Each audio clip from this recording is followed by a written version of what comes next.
Well, we need to know a couple of things. Number one, we need to know how the world's premier law enforcement agency managed to lose 5 months worth of text. And what's also troubling is in the text we do have, they're discussing how to avoid text being captured and secured. So what's missing is important, but also what's there is important. It is manifest bias, not just against Trump, but against his kids, against his business interests. There's a text where they hope the Trump hotel fails. That is a level of bias that you rarely see and you never see from law enforcement officers. What's also troubling to me is this text that Johnny Ratcliffe found last night about this secret society. Now, I have no clue what that means because that was not the phraseology I used, but it's the day after the election. And it's the same two people that were discussing a little bit later in the text the damage they had done with the Clinton investigation and how they could, quote, fix it and make it right. What's out there? Hello everyone, I'm Papa Bear. Obviously, it's April 18th, Wednesday. I'm Papa Bear and this is what's out there. And of course, keeping up with our Wednesday tradition, we have Peter Kling with us. Good morning, Peter Kling. How are you? Good morning, Papa Bear. My goodness, all the stuff that's going on. This whole thing going on in Syria with this so-called gas attack that never happened, and oh my God, there's so many mixed messages going through about it that people really aren't getting the information. You know, missiles were launched, targets were hit. What were the targets? Ah, right. Targets were hit. And from what I understand, there were weapons caches. It was weapons. But what baffles me is that we announced that we were going to pull out, and what was it, a day or two later, this attack happened?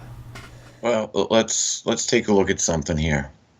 Trump doesn't announce anything before he does it. That's right.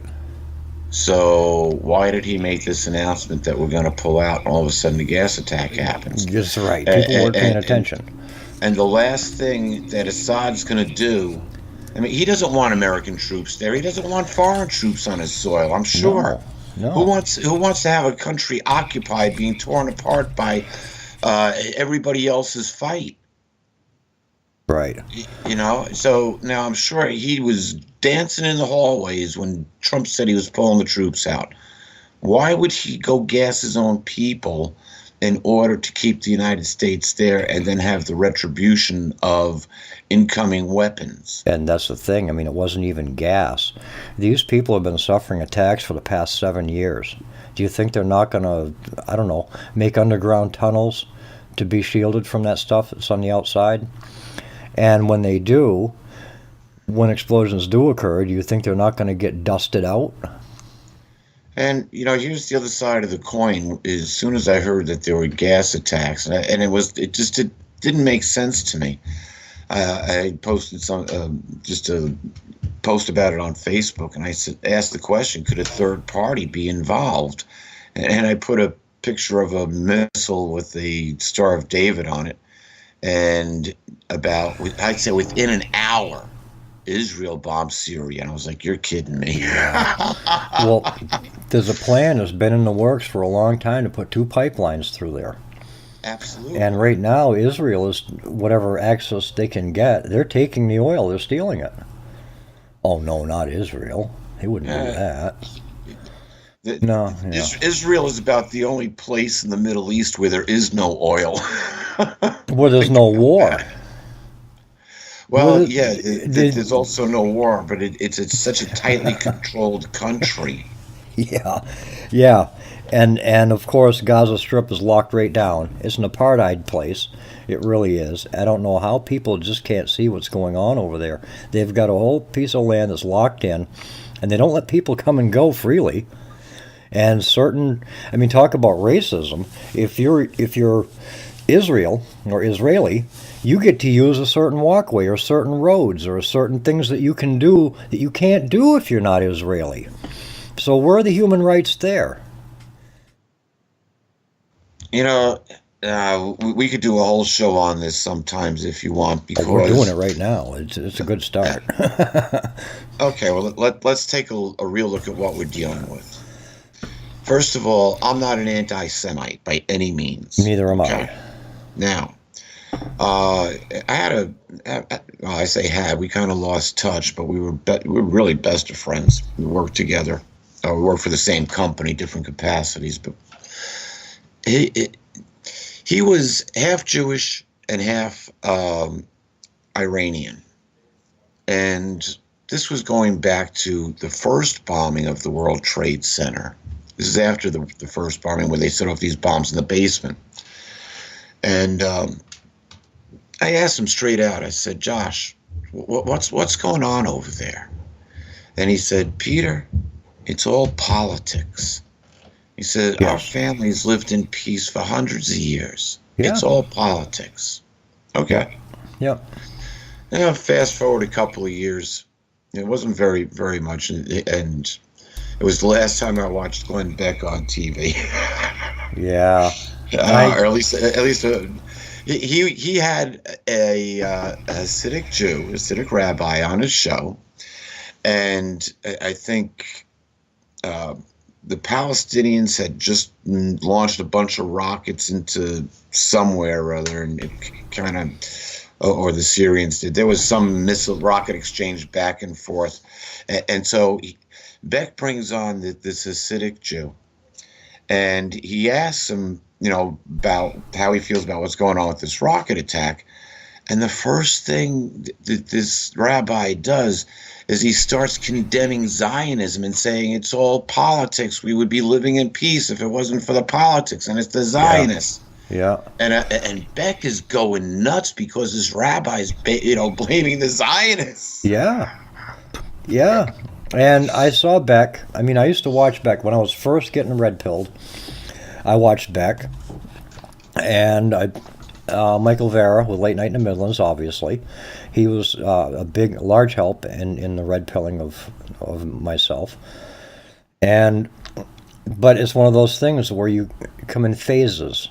Certain things happen and you see it, and then all of a sudden it phases in, and then now you start seeing more things. And as far as the beginning, an opener for a red pill, Beck was good for me to start, and so were a few others.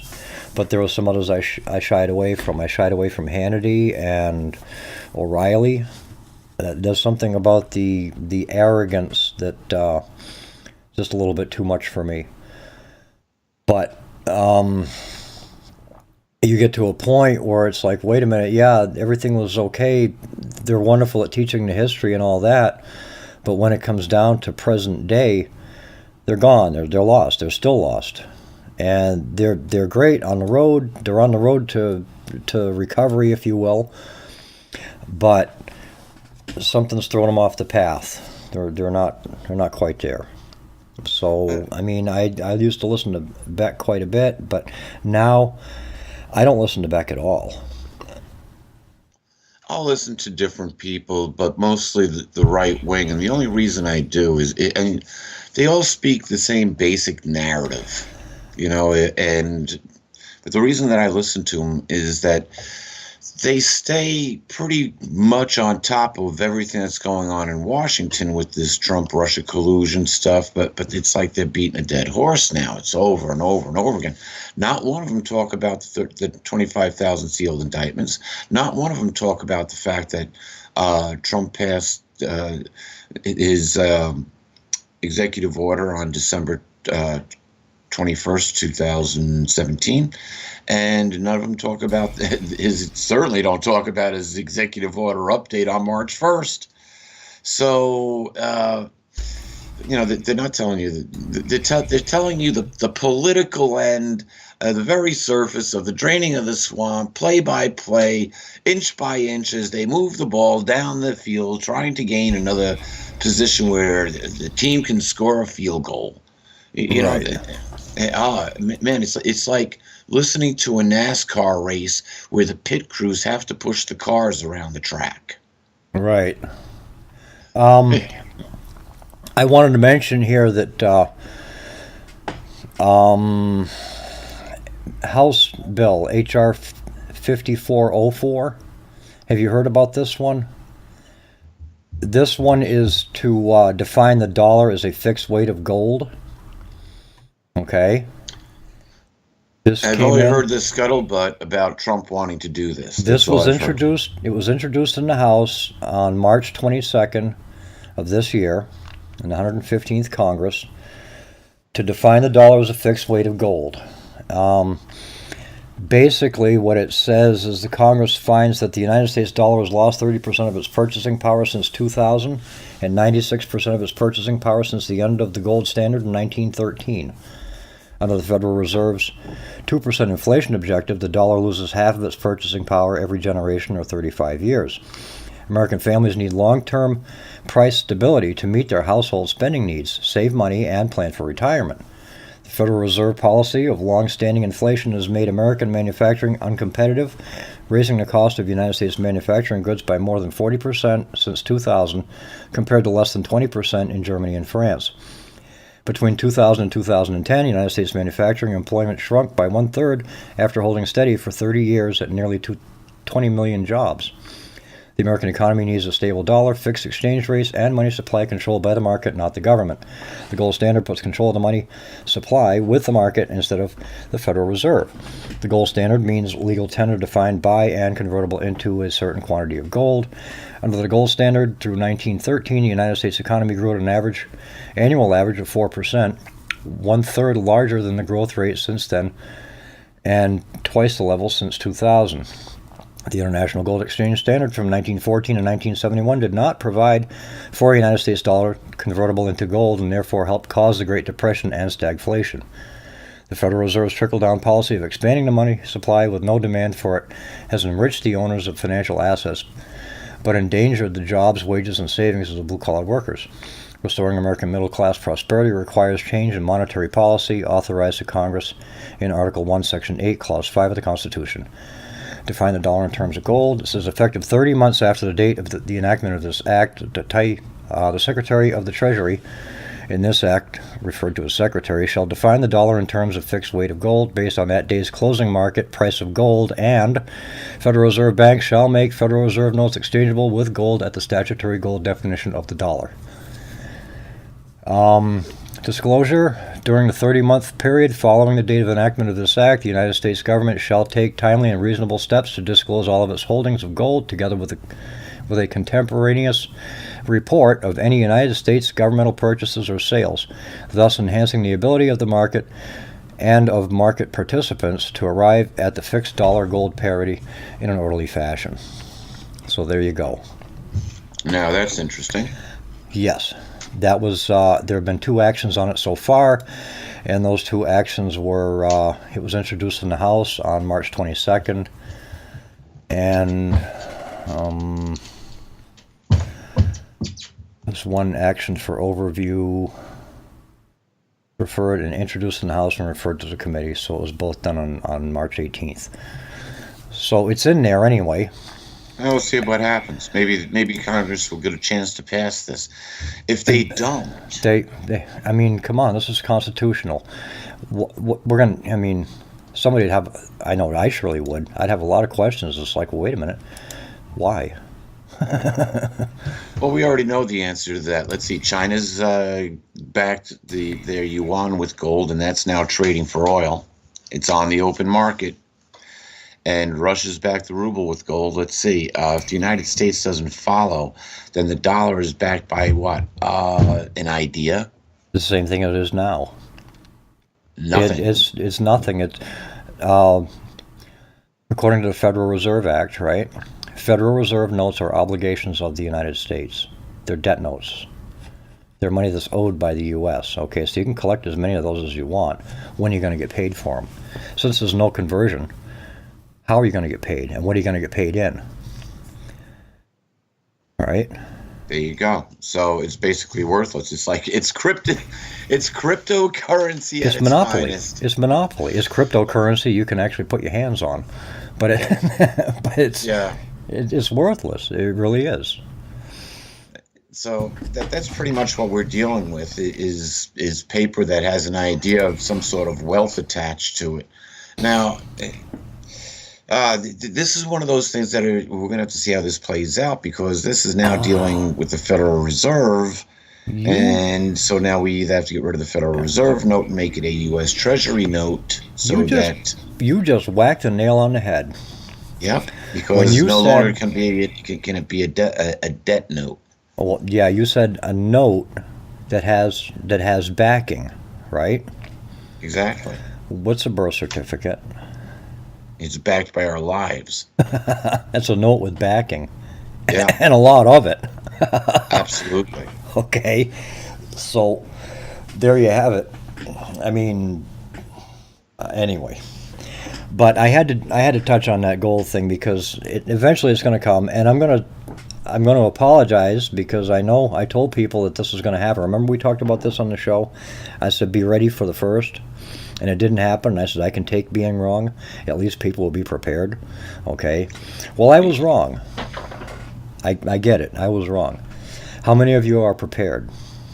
Because it doesn't mean it's not going to happen. It just didn't happen. It just didn't happen yet.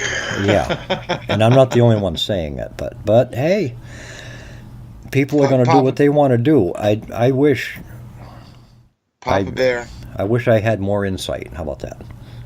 I've been telling people to get ready since 2013. As a matter of fact, if you go back and look on YouTube, there should be a video that Alfred Weber and I did 2013. I was talking about an economic collapse then because of what was going on. Now, as I recall, it was in September 2013 that and I would have to go back and really check the dates on this, but it was that Russia and China set up the world's largest oil deal that was worth $400 billion. Right. And they weren't using the petrodollar to do it. Right. And so that was the first bypass of the petrodollar, and that should have shook warning bells across the whole entire globe. But somehow, though that was silenced. Yeah. And then all of a sudden we saw a drop in oil prices like you wouldn't believe, and that deal that Russia put together with China became a $200 billion deal instead of a $400 billion deal, and we brought oil prices down to a somewhat affordable price. Right. However, yeah. Here we are now. Okay, nothing major happened. Life has gone on the way that it's been, and nothing's really changed. And everybody's like, yeah, we've heard this story before. But what have I done personally? Yeah. Whenever I could put a few dollars together, I would buy a Silver Eagle issued by the United States Treasury Department. Yeah. And I used to live in Pennsylvania. Now I live in Maine with an off-the-grid project going on, which takes me far away from the control of this system of evil. Yeah. And I've taken action in my life. Right. So, I'm prepared long term. Yeah. Well, I saw this coming, and it's like, I don't know when, but the time, when you see it coming, the time to prepare is now. So I prepared. I've got enough dry food and such to last a while. I have my silver coins that I've put aside. I'm prepared for this stuff. Even if it doesn't happen, it's okay. I'm prepared. It's all right. Oh, but if it does, I'm prepared. I was going to say, what did I do? Put some coins in a future box that goes to my grandkids, and now they have land to run around and play on? Yeah. Oh, gee, what a shame. Right. And they'll have food in their bellies at least for a few months. Right. Yeah. You see? Yeah. And you see, you've got a family to take care of. I take care of my sister. That's all I've got. I've never been married. I got no kids. All right. Yeah. So I watch out for my sister. That's kind of the way we've been here. I mean, we both have our quirks. Believe us. Believe me. We all have our quirks. Every family does, and all the siblings do. But we work to a point where we can work together. We're courteous, and we're considerate of each other. It's like, okay, this one has a certain thing that they do, and there's a certain amount of space that they deal with, and that's that. You don't invade it. I have my space, you know what I mean? And it's not invaded. If we decide to meet somewhere in the middle, that's cool. It works out. You know, if she's in a bind, she'll let me know and I'll help her out. Or if I'm in a bind, you know what I mean? But we communicate. It's a brother and sister thing. It's kind of, you know, honestly, we help each other. It would be like, well, I hate to say this because people draw wrong pictures. You know what I mean? But it's just basically, it's no different than a marriage, except we don't sleep together. We don't do anything that married couples do. You know what I mean? Nothing Absolutely. like that. Other than that, it's the same thing. It's a sibling bond. Yeah. You know, I look back at my own kids, and it's like the two oldest used to fight all the time. Yeah. Their mother's biggest complaint was, "Won't you tell them? You know, tell them to stop that." And I was like, "They're brothers. They're gonna fight. Leave them alone." Yeah. But they'd work together. They'd work together so well, and they worked as a team. And yeah, there's going to be sibling squabbles, but you still work together as a team. And then their sister came along, and it became her lifelong career to chase after her brothers. And she became a tomboy. So it was like, okay. Yeah. What can I say? But all the kids work together. They've always been there for each other, despite their age differences or their personality differences. And that's the way we all need to be. And that's why we work together now. It's not that I've got control over my family. No, it's like we are working together toward a goal. And the more people you have working together toward a common goal, the greater the chances of success within that goal. And that's all it is. Becoming self-sustainable is extremely important at this point. You know, what are you going to do? Take some brief lessons from the little disasters that we've had here. And I say little because they really weren't major ones. We haven't had a major disaster in the United States.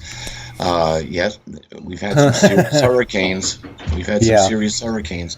But and the snow, 3 feet of snow up there in Wisconsin?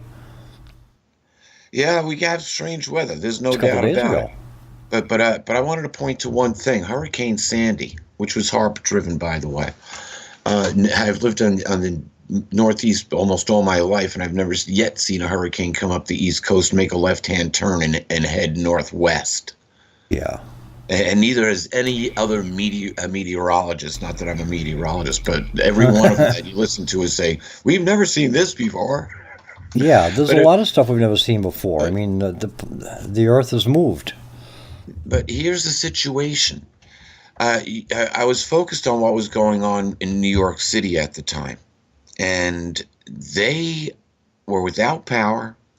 The restaurants were throwing away millions of dollars worth of food, and the stores couldn't sell any because they didn't have power, and they couldn't open up their doors because everything is logged into the computer with UPC codes, and they can't sell it. And FEMA took days to get there. Yeah. And so here these people are out, and they're wondering what they're going to eat, what they're going to have. They're all complaining, "Where's FEMA? There's nobody to take care of us." It was just a hurricane, folks. It was just a hurricane. Hold on. You mean you weren't prepared? No, they don't listen. Here's the question. What do you mean, no one to take care of us? Yeah. They were wondering where FEMA was. Where was FEMA? Right. You know, they're supposed to come and help. And you know, you had neighbors pitching in to help neighbors. But I'm going to tell you something. When the food runs out, the neighbors are going to be looking at each other and trying to figure out where their next meal's going to come from. Mm-hmm. So, you know, I would like to say we could get through this paradigm change with all this, without any of this happening, but let's be realistic. Yeah. The vast majority of people aren't aware that we've got martial law going on in this country. The vast majority of the people, but now it's serious martial law. We've got the military in charge of handing out 25,000 indictments. That's never happened before. Trump has turned around, and why? You know, the president. I'll go back to the executive order on December 21st. He made human rights violations and conspiracy major crimes, capital crimes, which they should be. Yeah.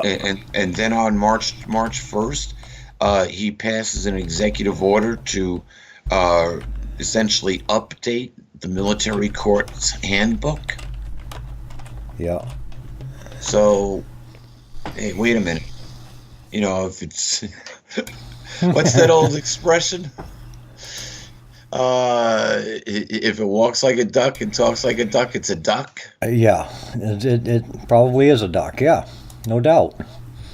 Yeah. If it walks like a duck, it quacks like a duck. Then yeah. Yeah, It's a duck. and that stuff isn't conspiracy theory. That stuff is law. That's yeah. And when martial law comes in, they suspend the Constitution, and it's like, wait a minute. The Constitution says we're guaranteed a constitutional republic, and when that changes, we have the right to change that, to abolish that government and change it back. Okay, the government never gets, the Constitution never gets suspended. Period. I don't care what it says on paper; it doesn't happen. When the government decides to go its own way, we have the right to change it. That's it. Pretty much. So now, and it's not our job to be the police force of the world. Okay, we have no vested interests in the Middle East, and if you say oil, shame all over you, because it's not ours. The only sanctioned military we have is the Navy, and it's supposed to guard our shores. Other than that, it's the National Guard. Period. I'm not going to argue with any of that, but that's all part of not the deep state, but the shadow government. Right. Well, the shadow government is the fear end. Yeah, the shadow government came to this country after World War II. It may have been here before that, but it really came here at a wholesale level after World War II. Well, the shadow government works on fear. The deep state works with the money. Okay, so you've got two different factions. All your alphabet agencies and such. They're controlled by different factions, and people will say, "Oh, how is that possible?" And it's because everything is so compartmentalized. Nobody knows what anybody else is doing. It's like everybody. I hate to draw this, but because here's the other side of the spy agency. You have all these people who go to confess that their worst sins to somebody who's going to pass the intel up the chain. Right. If there is intel to pass up. So, yeah. This planet is being controlled by the clergy and by the Knights of Malta, and people don't have a clue. There's where the deep state comes from. And between both, the clergy, or say the Vatican, has paid out nearly $4 billion to cover the sins of the clergy when it comes to pedophilia. Yeah. That's just to cover it up. That's not the stuff that's come to light, and that's not the stuff that they're involved in. That's just the hush money. Right. That's the VIG that they're paying. Exactly. What's the profit they're taking? Exactly. And you mentioned lobbyists. Well, the whole lobby thing is illegal anyway. All right. They're taking payoffs and bribes. How do you think politicians who were making a couple $100,000 a year, or just over $100,000 a year, are winding up millionaires? Exactly. And it's not because they've stayed in office for so long and earned that much money. And conspiracy. One of the things within that executive order is conspiracy in using the government for your own personal gain. Right. And the best example of that is the Clinton Foundation. Right. So that's written right into that executive order. Using the government for your own personal gain comes under that conspiracy listing in the executive order issued on 12/21. Right. So we're going to see a lot of change. There's no doubt about it. Now, when we come back, I know we're headed for a break here in just a minute. Yeah. When we come back, we'll talk about some of the possibilities of change that we're going to see, because a lot of money has been funneled from our pockets to progressive groups that essentially are going to be rioting in the streets. Exactly. All right. You're listening to Show Us, Don't Tell Us. I'm Papa Bear, along with Peter Kling. What am I saying? What's out there? I'm sorry.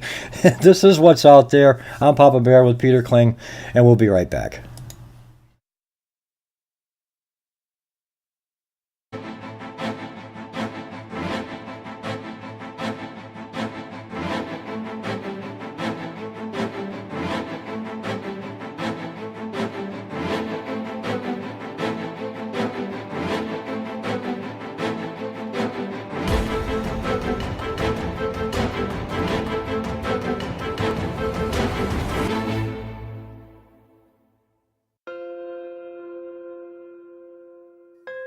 There are days that the red pill is bitter in my stomach, but I can't get it back out. I think because I have to. I speak because I have no choice. I walk through this dark age we're in with open eyes. Listen to Open Eyes on LateNightInTheMidlands.com, and together, maybe we won't stumble and fall.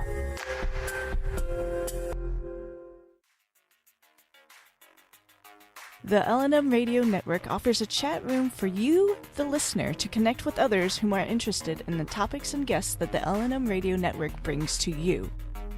During the live shows, the hosts will even visit the chat room and chat with you, the listener. Click on the big red Chat and Listen button at the top of the website and join us. No subscription is needed at either lnmradionetwork.com or latenightinthemidlands.com. Why subscribe to Late Night in the Midlands, you ask? Well, I'll tell you why. Late Night in the Midlands covers everything, and through the thousands of expert guests who have joined Michael Vera on his show, come pieces of the big puzzle, which started many years ago. Michael and his guests reveal information dating back to the beginning of time. To this very moment, Michael Vera not only brings you the best guests with the best information, but Michael is not afraid to call out those who are less than honest. You see, in this day and age, we need a radio show we can count on and a radio host we can trust to expose the truth one show at a time. So become a late nighter and subscribe now. Talk radio like no other. Late Night in the Midlands, bringing the truth back to talk radio. Do you need toner for your Epson, Hewlett-Packard, Canon, Brother, Apple, or Sharp printers? Look no further than Laser Technologies. In business for over 20 years, they offer the lowest prices on toner on the web. They can also repair your laser printers and toners fast and easy. Call their expert staff today at 561-792-9600 or email us at service@laser-technologies.com for all your toner needs. All toner is shipped nationwide. Why wait? Get the lowest prices on toner. Call or email us today.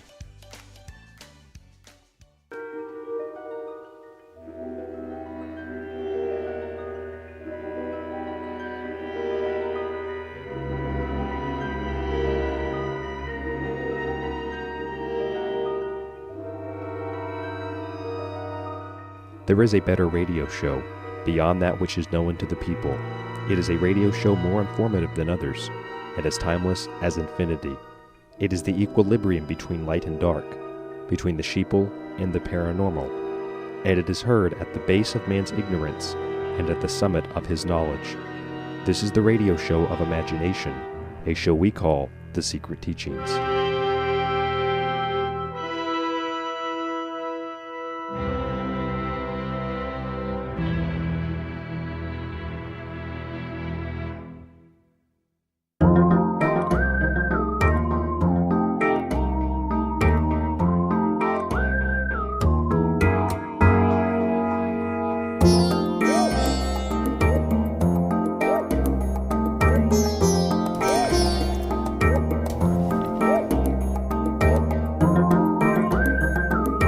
Oh goodness, ventsound.com is where we get the music. I really like this stuff. I don't know, I'm kind of hooked. The only time I get to hear it is during the show. But anyway, bensound.com is where you get the music. We are at latenightinthemidlands.com, lnmradio.com, or lnmradionetwork.com. You'll also find us on TalkStream Live, and if you miss a live broadcast, it'll be replayed 12 hours after the live airing time on the LNM Radio Network. We also archive our shows on YouTube at What's Out There. So if you want to, or if you're not here, or if you're not listening to this on YouTube, then go over to YouTube. Like, share, and subscribe. If you like what I'm doing and you would like to help out, please send a contribution to PayPal. My address is abcleaning@gmail.com. But YouTube alone, just the likes and the subscribes, if I get enough of them, 1,000 likes, I guess, or 1,000 subscriptions and 2,000 views, then they'll actually monetize that and won't take any money out of your pocket at all. So if you would, please head on over, like that page, share it, subscribe, and all that good stuff. Anyway, we are back with Peter Kling. Welcome back, Mr. Kling.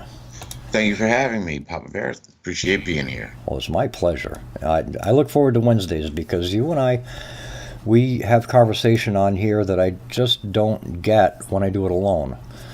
And, it works out a whole lot better this way. But anyway. Wherever two or more are gathered. Yes, wherever two or more are gathered, the Lord is with us. That's right. Anyway, there's a lot going on in the government, in the banking systems, with the deep state, with the shadow government, and all the stuff that's trying to be hidden.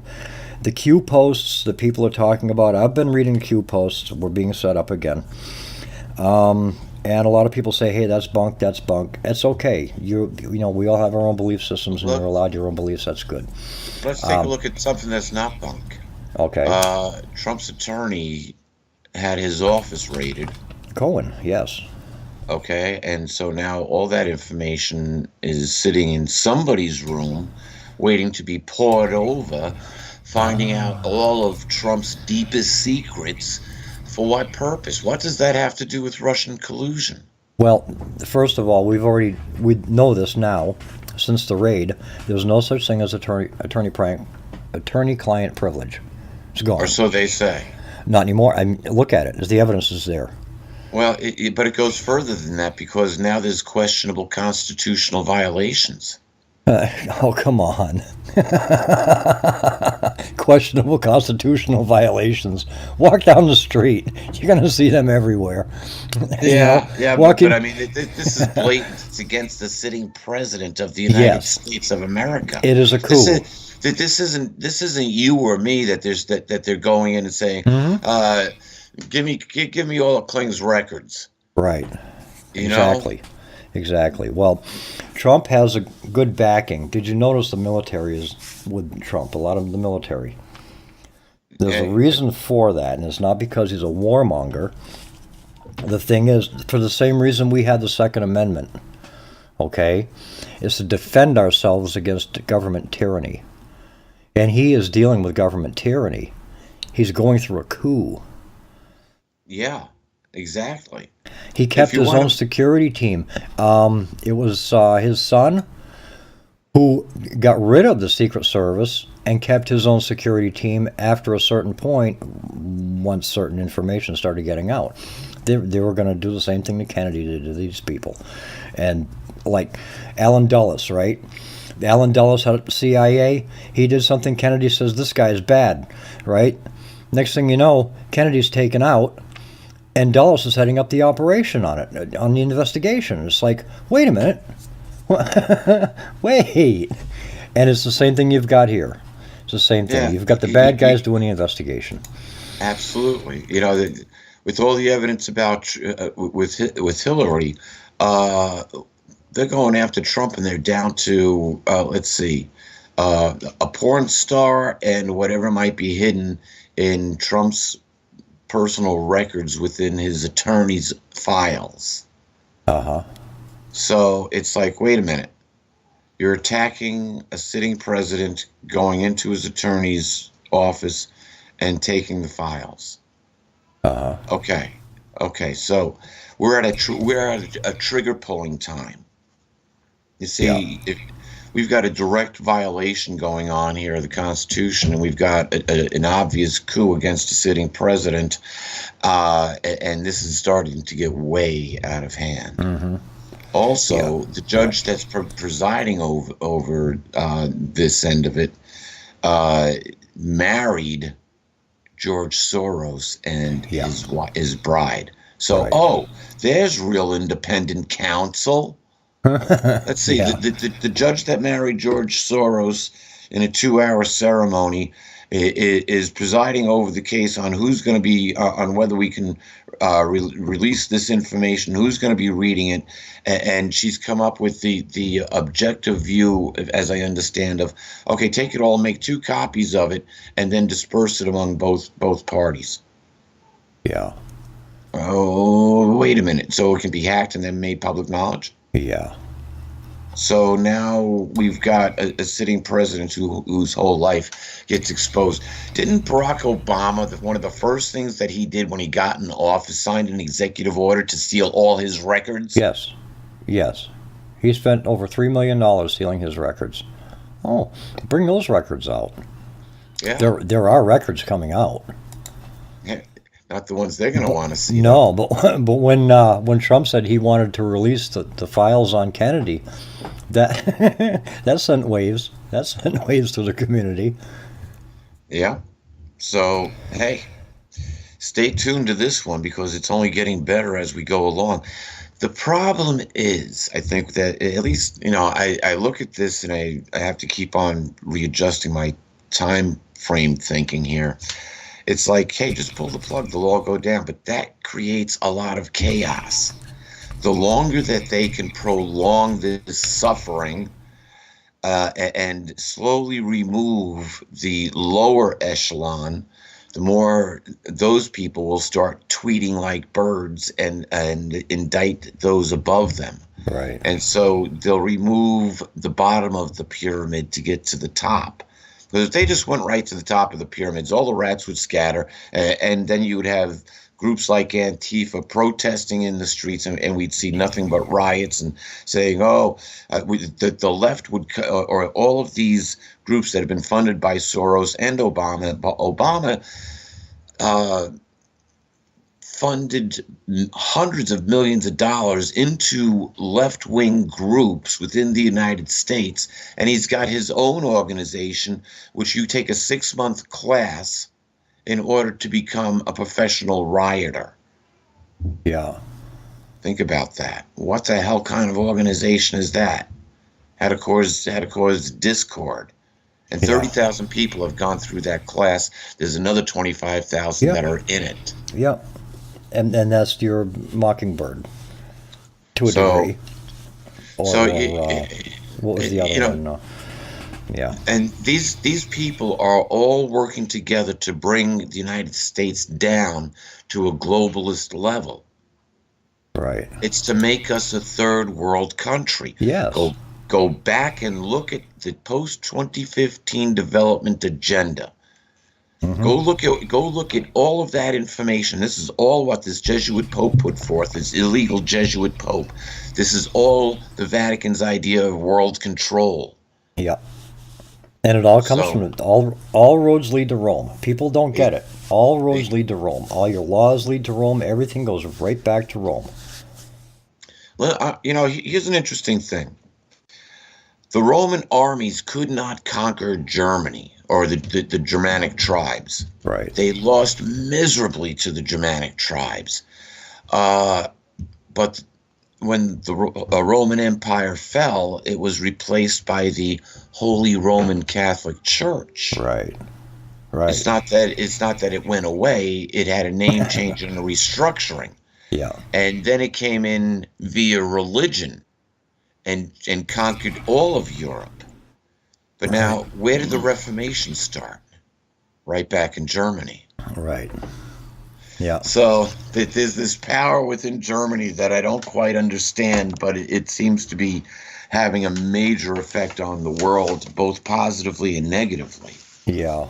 So we're going to have to see how this all works out. What gets me about this whole deep state shadow government thing is, remember when they talked about Hitler, who headed to Argentina after the war to hide out? Yeah. Well, there was a thing that says there was a rumor that he used a certain submarine to get there, and this certain submarine was found. Okay, and it's like, well, okay, let's go ahead and debunk your own story. Oh man. Well, last I knew, there were 2 submarines that were missing, and 1 long-distance bomber that I think Germany had 6, and one of those was missing. Right. Now, so was the colonel who was in charge of all of this top secret programs, like the Bell. And yes. Where do we see the first 2 reports of UFOs? Germany. Well, no, these are the first 2 public reports after the war. Yeah. They come out of first Argentina and then the United States. The first place we encountered UFOs was the war with Germany, when they called them Foo Fighters, because they were just little white balls. Yeah, those were not mechanical UFOs. Those were live entities. Right. Exactly. They are the shape-shifting life forms that people refer to as extraterrestrials, or they're actually interdimensionals. Right. They can take any shape they wish, from your reptilian to your gray to your Nordic to even your blue chicken people. Right. You know, and somebody else mentioned something about this. You've got 1 dimension of time and 3 dimensions of space right now, okay? So, which is a total fallacy, but go ahead. Well, it's limited ignorant human thinking, which is based on an old belief. Okay. All right. Well, based on that, okay, let's think about this just a little bit. You have 1 dimension of time is forward. We can't go backward in time. We can't go anywhere. We can't stay in time. You know what I mean? You can't change anywhere in this time that we're going through, because it's lateral. Is 1 dimension is forward. Okay. It's actually 1 dimension. However, we move what we perceive as forward in this stream of time. Right. We actually live in 10 dimensions. We're not 3-dimensional. Right. We're 10-dimensional. The 11th dimension is time, which is a variable across all of the dimensions. Okay. The point I'm driving at here is, what if we accelerated something to the point where time itself became that 3-dimensional, time became 3-dimension, and space became 1 forward. It's kind of hard to imagine. I think that I comprehend what you're saying. But I think that might create that ball situation where, you know what I mean? Where you can push yourself in time, but there's no space. Well, here's the thing. We have what we are ruled by is the physical time that we perceive here on Earth. Okay. And the way that we react with that is what we do on a day-to-day basis. Okay. So, you know, we're interacting with each other right now at this period of time from 11 o'clock until 12 Eastern Daylight Savings Time. And after this, we'll both go our separate ways on our own timeline. And we will experience time differently than all of us are experiencing time right now. Okay. Now, consciously, we can go both forward in time and backward in time. Backward in time, you have a memory of something that happened when you were a kid, or right. You know, what you had for dinner last night, or whatever the case might be. We cannot change any of that. What happened 2 seconds ago, we can no longer change. However, if we use the current time frame that we are in right now, this second, or what we are working on at this minute, we will continue to progress in what we call time. Now, we can have an effect on future time.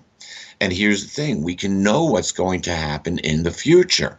I'll prove my point. Have you ever said, I knew that was going to happen? And then it happened. Yeah. How did you know? You got to see something in the future. Or you were planning for something in the future. Case in point, you're going on a vacation. You just don't wake up one day and say, I'm going to go down to the docks, get on the boat, and go to the Bahamas. Just doesn't work that way. Right. Yeah. Not unless you're on your own boat. Yeah. Well, you got a lot of pull. Yeah. Yeah, yeah. So, we think about where we want to go on vacation. We decide what we want to do, and then we make the arrangements to do that. But if we never take the action, we never go. You see, Right. so it's what we do in this moment of time which creates our futures tomorrow. Yesterday, we can't do a darn thing about. And so don't be crying over spilled milk. Don't be crying over bad relationships. Don't be saying, I wish I could have, I wish I should have. We're all here in this point in time now for a reason. Right. Create our futures. Right. Learn to create our future. Once we can create our future, what's the difference in time? Right. See, what I do is I wind up creating a scenario where I have to be here, and it doesn't give me the time to take off and do, take a vacation or anything like that. That's what screwed me up last summer. Probably going to mess me up again this summer if I don't change something. Well, but you have the total control over that, and you Right. realize what's coming up. So now you can make provisions for that, Right. and then keep on going. But honestly, I'd love to see some people that I haven't been able to see, but honestly, I have no desire to go anywhere, to get up and drive, miles, hundreds of miles or whatever. I have no desire. Well, then they have to come see you. So picture them coming to visit you, and they will come. Yeah, maybe.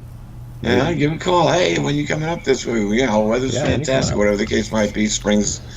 It's like my family is basically scattered across the country, Right. and I know where I am. I know what I'm doing, and I keep tabs with all my kids so that they're doing well. Right. And up to beyond that, it's up to me to create my future and a better future for those who wish to join us. So now I've got my one son and his family with me. So we're continuing in this project. And like I said, it didn't just happen yesterday. You brought something up, Barry, which, and I'm going to go just digress back in here just for a second. You talked about, taking the red pill and waking up, so to speak. I never had the red pill to take. You see, everything in my life has been all orchestrated to this point. Now, there was a point where I could say where I had the aha moment. And that was when there was one thing I really couldn't comprehend. With all the years of biblical study and knowledge that I had, and how well I knew how everything worked within the organization of Yahweh, it's an organization. I understood and comprehended how it worked. Right. I understood my part in that. What I couldn't comprehend was the satanic organization. Yet I knew that there was one. But when I looked at this world in an objective way, I would see nothing but chaos and discord. Yeah. However, the aha moment came when I read one document, one book. It was a book that was written in 1903. It was found on your person in communist Russia, it was an automatic death sentence. So what was in this book? It's a book to be claimed to be a hoax, a plagiarized hoax at that. Now, wait a minute. Why would somebody be sentenced to death for having a book that was a plagiarized hoax? Right. What was the book? The Protocol of the Learned Elders of Zion. Yeah. When I read that book, that was the smoking gun to revelation. Yeah. And I read that book around 2002. I can tell you exactly what I read that book because I was in a wheelchair at the time. So you're going to recommend that book, huh? Well, I'll recommend reading Letters to Earth, The Future is Yours. Because what you need to know out of the Protocol of Learned Elders of Zion, I wrote in chapters 10 and then made commentary in chapter 11. And that's what got me in trouble. Okay, yeah. That's what caused the problem. Right. Putting those two chapters in put me in trouble with not just the deep state, but the shadow government as well. Right. Somehow I get in contact with the Royal in England, and a week later I find myself in cuffs, facing charges that I'm totally innocent of. that are going to land me 9 to 21 years in jail. Yeah. Well, Are you serious? You kind of know some people in the works, though, don't you? In which works? Government works? No, I don't. No, I don't know anybody on the inside of the government. No? No. Ex-Secret Service or anything like that? Oh, well, a couple of them have come forward. A friend of mine, actually, the person who owns this house that I'm in, he used to be a contractor. He was a private contractor, but he was trained by the military. Right. He told me all about his training. Unbelievable stuff. Yeah. Good old farm boy. And he thought he was doing his patriotic thing. His uncle worked for the CIA. We all do. Yeah, so, and then he realized the reality of the situation, and so we don't talk about that too much. Right. But, there's nobody that I particularly have. Somebody who read Letters to Earth got an interesting message back to me. I was told to, and this was one of the first messages I got back from somebody. This is a couple of months after it was first published. Somebody who used to work for the alphabet companies and was retired told me that I got too close to the truth to watch my back. Yeah. And it was 11 months afterward that I got a message from a royal. Can you explain to me how my copy of your book vanished from my house? Yeah, right. And it was a week after that I was in handcuffs. I don't know, sweetheart. Maybe you ought to call up MI6 and ask them. Yeah, exactly. So, but and by the way, I was informed that Daddy did rule the world for 12 years. Yeah. Thank you very much. And then I found out after that Daddy also read Letters to Earth. And the first question I asked was it the copy that went missing from your house? And I was told no. A friend of his gave him this copy because he knows that he's into that sort of thing. Daddy had been commissioned to rebuild Solomon's Temple on the Temple Mount. Right. So that's the level I was able to reach with Letters to Earth. And yet it actually changed what you see on TV. Right. And yet it goes mostly unread. Right. Well, let's close this up. Nurse? So, with that, I'm going to say, hey, listen to us on the final countdown here on the same very LNM Radio Network, Tuesday night, 7 o'clock Eastern Time. And by all means, read Letters to Earth. The future is yours, and we do have a fantastic future. Just got to get over the paradigm shift. Papa Bear, thank you very much for having me. Love and blessings to all of you, and I'm sure we'll talk again soon. We certainly will. Thank you, sir. This is What's Out There. We are on the LNM Radio Network at lnmradionetwork.com, latenightinthe-midlands.com. Head over to the website. We have a chat and listen area over there. Also, there's a donate button if you want to click and help donate and subscribe. Or if subscriptions aren't for you, then click the donate button and help keep the network open. That is a network donation. There's also a Discord link in the lnmradionetwork.com website where you can go into Discord and chat with the members in there and listen live and chat there at Discord. And well, that's about it. I think we're done here. Anyway, this is What's Out There. I'm Papa Bear, and have a wonderful day.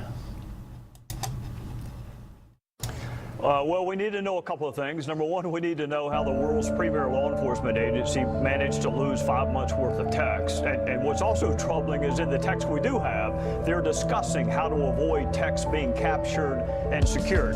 So what's missing is important, but also what's there is important. It is manifest bias, not just against Trump, but against his kids, against his business interests. There's a text where they hope the Trump hotel fails. That is a level of bias that you rarely see and you never see from law enforcement officers. What's also troubling to me is this text that Johnny Ratcliffe found last night about this secret society. Now, I have no clue what that means because that was not the phraseology I used, but it's the day after the election, and it's the same two people that were discussing a little bit later in the text the damage they had done with the Clinton investigation and how they could, quote, fix it and make it right. What's out there?